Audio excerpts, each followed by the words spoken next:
সুপ্রিয় দর্শক, আসসালামু আলাইকুম। দেশে প্রবাসে যে যেখানে আছেন তাদের সবাইকে স্বাগত জানাচ্ছি শীতের সকালে। প্রিয় দর্শক, ঢাকা থেকে কক্সবাজার যেতে ট্রেনে দুই পাশের যে কী সুন্দর দৃশ্য, কী মনোমুগ্ধকর দৃশ্য, সেটা আপনাদেরকে বলে বোঝানো যাবে না।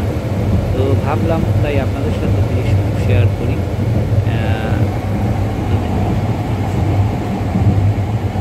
আপনারা অনেকেই জানেন যে ঢাকা থেকে কক্সবাজার এখন ট্রেন লাইন চালু হয়েছে। ট্রেনে যাওয়া যায় খুব সহজে, কোনো যানজট নেই, একদম নিরিবিলি সুন্দরভাবে চলে যাবে ট্রেনে চড়ে। দেখতে পাচ্ছেন সকালে সূর্য উদিত হয়েছে পূর্ব আকাশে। এই যে সূর্য, আমি যেহেতু একটু সূর্যের বিপরীতে, তাই সূর্য দেখতে পাচ্ছেন পানির ভিতরে, তাই একটু খোলা হয়েছে এবং শীতের সকাল, কিছু কুয়াশা পড়েছে, তাই দেখতে পাচ্ছেন এই যে কুয়াশায় ঘোলাটে অবস্থা। দুপাশে লোক দাঁড়িয়ে আছে এবং তারা খুব আনন্দিত যে তারা হয়তো কোনোদিন ভাবেইনি যে তাদের বাড়ির সামনে দিয়ে এভাবে একটি ট্রেন লাইন যাবে। সত্যি এটি একটি ভালো লাগার বিষয়।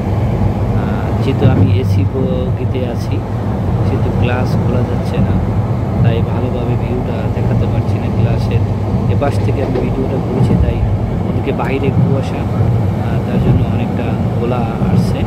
দেখতে পাচ্ছেন যে কুয়াশা। পরবর্তী ভিডিওগুলো হয়তো হচ্ছে যা ভালো দেখতে পাবেন।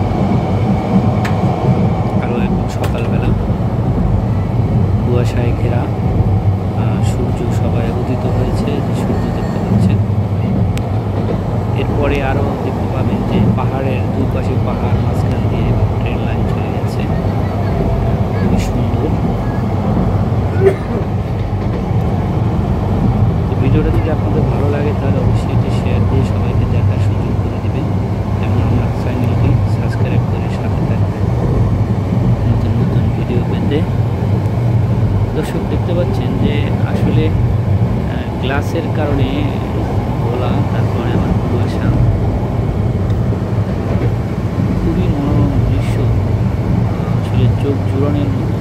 দুপাশে এভাবে কখনো সবুজ ক্ষেত, কখনো সোনালি ধান, আবার কখনো পাহাড়, কখনো বাড়ি ঘর, এভাবে মানুষ দাঁড়িয়ে আছে। সবাই ভালো থাকবেন।